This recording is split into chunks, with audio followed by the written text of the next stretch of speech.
Hi church, Pastor Michael here. I am standing in our sanctuary, which is just as empty right now on Saturday afternoon when I'm recording this as it will be tomorrow morning because we have canceled our services for this weekend.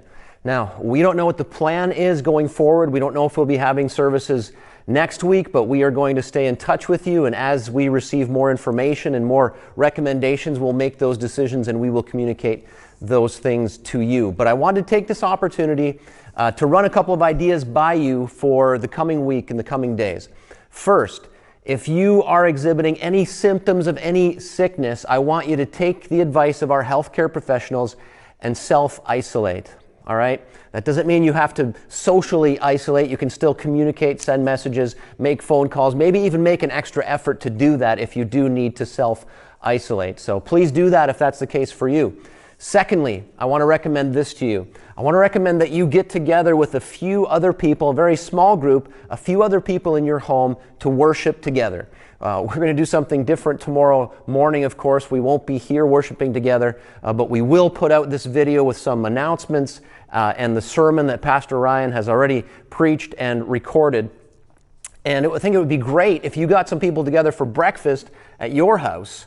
If you fed those people, if you had a time of prayer and maybe even singing together, and then if you watch the announcements and the worship service, invite some other families from the church, invite some of your neighbors over to watch that service. I think this could be a great opportunity for you to establish a ministry in your neighborhood to connect with some of your neighbors by inviting them into your home at this time. Again, only do that if everyone's feeling well and not exhibiting any symptoms of this sickness. Now, of course, this is introducing some complications and some questions into our life together as a church. So you might be wondering, what about the other classes and meetings that we have planned at the church? And so at this point, we're not calling any of those off. And so if you have a midweek Bible study that you're coming to, if you have a meeting that's planned at the church and it involves a very small number of people, we're going to go ahead with those unless we receive a recommendation to do something other than that. So please stay in touch with us. Send us an email, contact one of our pastors or our office. I'll leave that information on the screen here for you.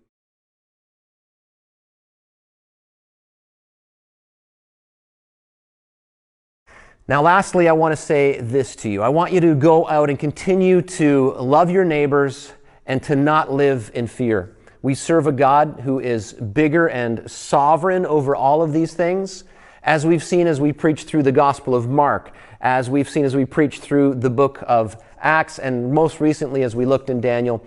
What is emphasized to us over and over and over again, what is demonstrated is that God is sovereign, that He is not surprised by these events, that He is not anxious about these events. Of course, we don't know exactly what He's up to in permitting these events, but He will bring good out of it because that's what He promises to do. So I encourage you to trust in Him, in His sovereignty, that you would continue to have faith in Him, and that you would be the ones who would go out into our towns and our cities to encourage people, to be a sense of calm, and to encourage their faith and to point them towards Jesus. So let me leave you with these verses from Psalm 46. The first three verses say, God is our refuge and strength, a very present help in trouble. Therefore, we will not fear though the earth give way, though the mountains be moved into the heart of the sea, though its waters roar and foam, though the mountains tremble at its swelling. Go out and be a presence in your community. Be cautious, of course, but don't stop sharing the gospel with people. Invite people into your home, fellowship with them, pray together, sing together, and do not fear. We are not a people of fear. So that's all I've got for you right now. I will see you again tomorrow when we post the sermon video and some announcements. We'll do that early tomorrow morning so that's ready for you at the regular time. Love you all and see you again soon.